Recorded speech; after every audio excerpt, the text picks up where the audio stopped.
누가복음 23장. 그들 온 무리가 일어나서 예수를 빌라도 앞으로 끌고 갔다. 그들이 예수를 고발하여 말하기를 우리가 보니 이 사람은 우리 민족을 오도하고 황제에게 세금 바치는 것을 반대하고 자칭 그리스도 곧 왕이라고 하였습니다. 그래서 빌라도가 예수께 물었다.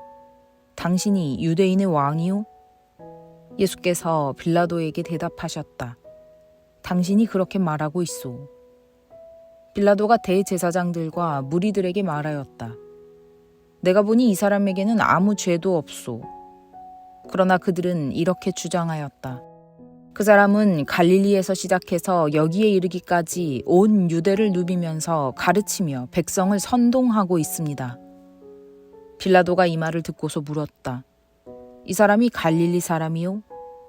그는 예수가 헤롯의 관할에 속한 것을 알고서 예수를 헤롯에게 보내는데 마침 그때에 헤롯이 예루살렘에 있었다. 헤롯은 예수를 보고 매우 기뻐하였다. 그는 예수의 소문을 들었으므로 오래전부터 예수를 보고자 하였고 또 그는 예수가 어떤 기적을 일으키는 것을 보고 싶어 하였다. 그래서 그는 예수께 여러 말로 물어보았다. 그러나 예수께서는 그에게 아무 대답도 하지 않으셨다.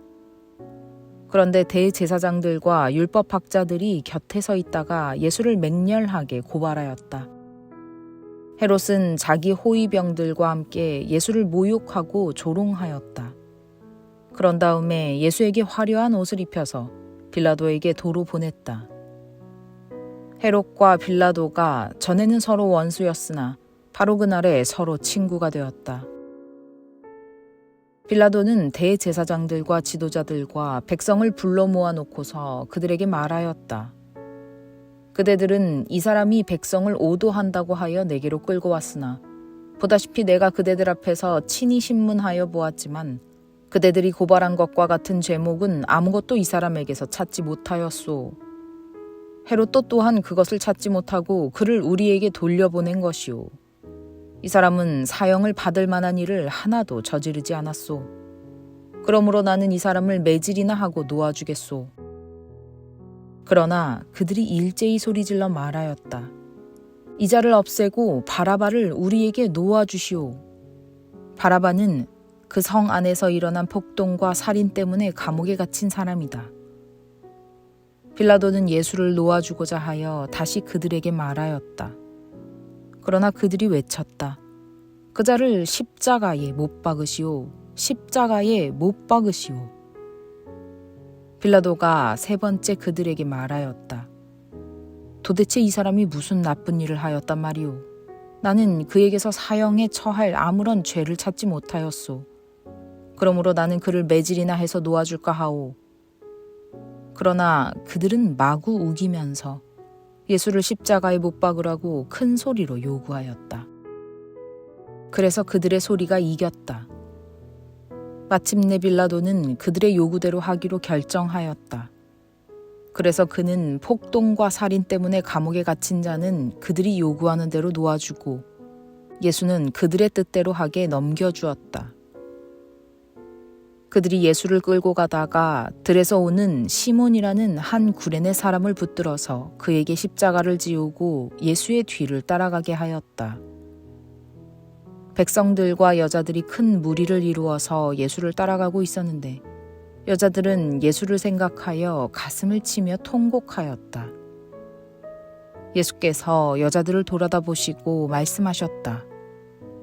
예루살렘의 딸들아, 나를 두고 울지 말고 너희와 너희 자녀를 두고 울어라. 보아라, 아이를 베지 못하는 여자와 아이를 낳아보지 못한 태와 젖을 먹여보지 못한 가슴이 복되다 하고 사람들이 말할 날이 올 것이다.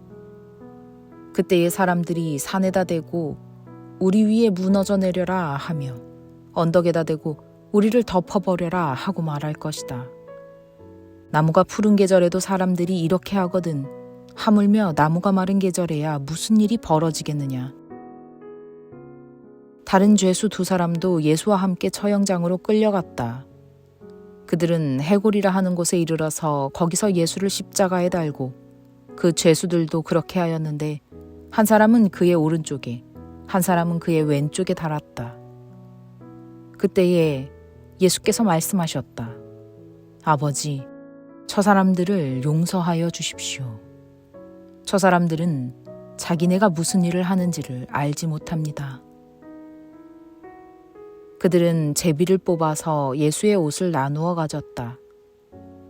백성은 서서 바라보고 있었고 지도자들은 비웃으며 말하였다.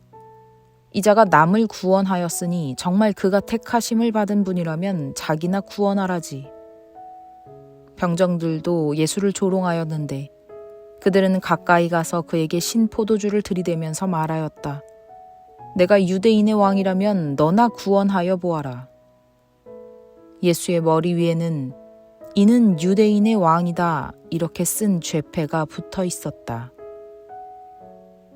예수와 함께 달려있는 죄수 가운데 하나도 그를 모독하며 말하였다. 너는 그리스도가 아니냐? 너와 우리를 구원하여라. 그러나 다른 하나는 그를 꾸짖으며 말하였다. 똑같은 처형을 받고 있는 주제에 너는 하나님이 두렵지도 않으냐? 우리가 저지른 일 때문에 그의 마땅한 벌을 받고 있으니 당연하지만 이분은 아무것도 잘못한 일이 없다. 그리고 나서 그는 예수께 말하였다. 예수님, 주님이 주님의 나라에 들어가실 때에 나를 기억해 주십시오. 예수께서 그에게 말씀하셨다.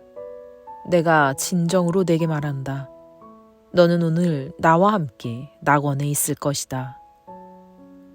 어느덧 낮 12시쯤 되었는데 어둠이 온 땅을 덮어서 오후 3시까지 계속되었다.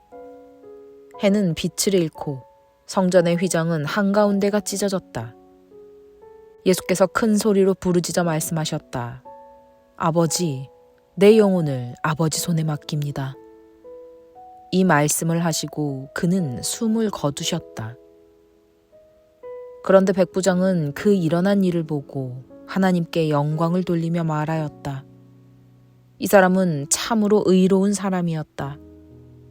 구경하러 모여든 무리도 그 일어난 일을 보고 모두 가슴을 치면서 돌아갔다.